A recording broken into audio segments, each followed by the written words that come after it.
Selamat pagi, selamat hari Senin dan kembali berjumpa di Kompas Bisnis Sapa Indonesia Pagi. Saya Paskalis Iswari, Saudara.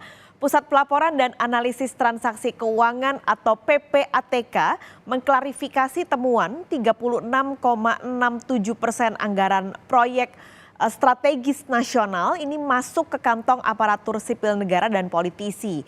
PPATK mengatakan dana dugaan bancakan hanya dari satu proyek. Sebelumnya PPATK menemukan ada 36%-an dana yang teridentifikasi terkait kegiatan operasional pembangunan.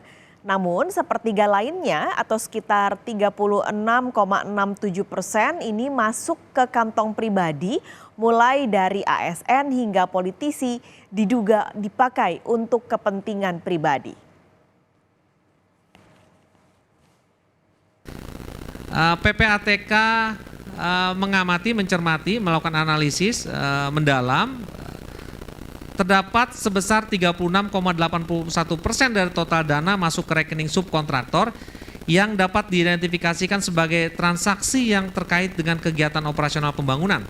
Sedangkan sekitar 36,67% diduga digunakan untuk pembangunan yang tidak digunakan untuk pembangunan proyek tersebut. Artinya ini digunakan untuk kepentingan pribadi. Hasil pemeriksaan mendalam terhadap transaksi yang tidak terkait dengan pembangunan proyek teridentifikasi mengalir ke pihak-pihak yang memiliki profil sebagai aparatur sipil nasional, politikus, serta dilakukan pembelian aset dan investasi oleh para pelaku. Terkait dengan proyek infrastruktur, kami secara khusus sudah koordinasi dengan Kemen BUMN ya, dan sudah dilakukan pembahasan, bahkan sudah bertemu dengan para pengampu dari perusahaan-perusahaan BUMN di bidang karya.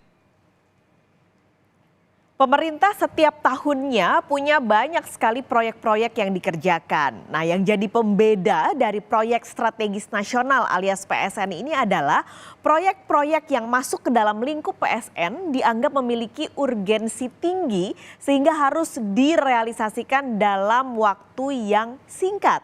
Bahkan Saudara, Kemenko Perekonomian ini sampai membuat regulasi sebagai payung hukumnya untuk mekanisme percepatan proyek.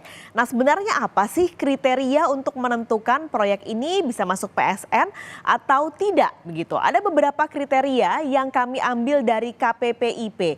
Ini adalah beberapa kriteria yang disampaikan. Yang pertama, proyek harus sejalan dengan rencana jangka pendek dan menengah nasional ataupun daerah. Lalu yang kedua, tidak mengubah ruang terbuka hijau.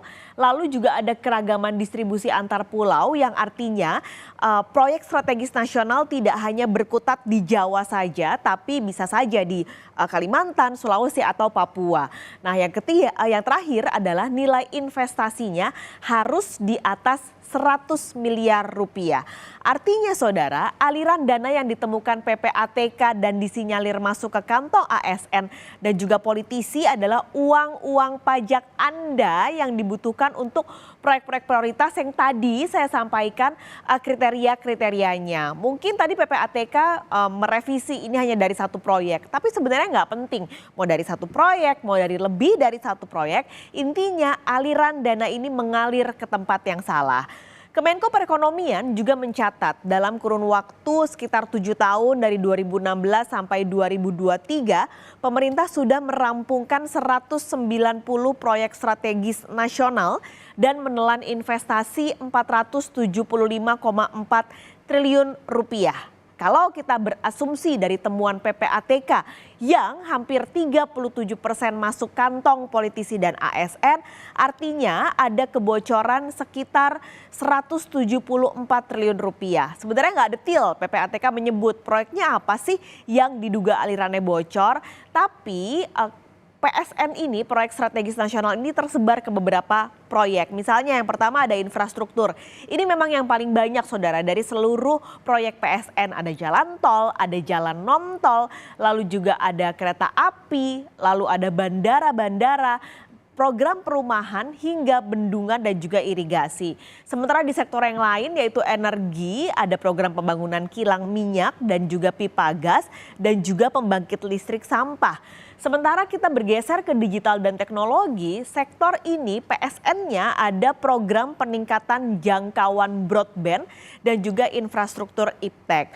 Pemerintah juga menjadikan kawasan ekonomi khusus ini sebagai program ataupun proyek strategis nasional, dan yang terakhir smelter masuk ke dalam proyek strategis nasional sebagai upaya pencapaian hilirisasi yang merupakan target dan terus digaungkan oleh pemerintahan Joko Widodo.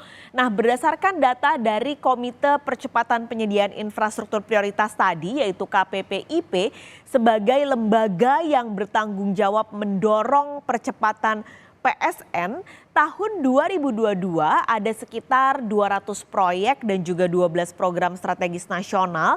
Estimasi nilai investasinya adalah 5 ribuan triliun. Ini adalah sebaran yang kami ambil dari KPPIP. Kalau Anda lihat dari pulau-pulau yang tersebar PSN-nya, Jawa masih yang terbanyak saudara dengan 81 proyek dan juga satu program total nilainya adalah 1.900 triliun rupiah, berarti hampir 2.000 triliun rupiah. Sementara yang kedua terbanyak adalah Sumatera, jadi masih barat Indonesia menjadi fokus pemerintah dalam proyek strategis nasional. Ada 42 proyek dengan nilai 700-an triliun rupiah, lalu baru bergeser nih saudara, kalau Anda lihat ini adalah yang ketiga. Ada Maluku dan Papua 13 proyek 569 triliun, setelahnya Sulawesi 335 triliun untuk 22 proyek, dan yang terakhir adalah Kalimantan dengan 13 proyek bernilai 240,3 triliun. Ini adalah sebarannya dengan berbagai sektor yang sudah tadi saya sebutkan, ada dari infrastruktur, jalan tol, bendungan, bahkan juga ada pembangunan sekolah yang merupakan dari sektor pendidikan.